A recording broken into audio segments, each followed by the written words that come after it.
Guys আসসালামু আলাইকুম। ঘূর্ণিঝড় উপকূলীয় অঞ্চলের দিকে ধেয়ে আসতেছে। আসলে বড় বড় জাহাজগুলো বঙ্গোপসাগর থেকে ছোট ছোট নদীতে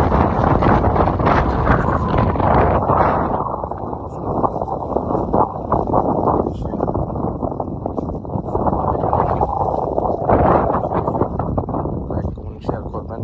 দেখেন অনেক বড় বড় জাহাজ আসলে নদীর পাড়ে চলে আসছে নিরাপত্তার জন্য।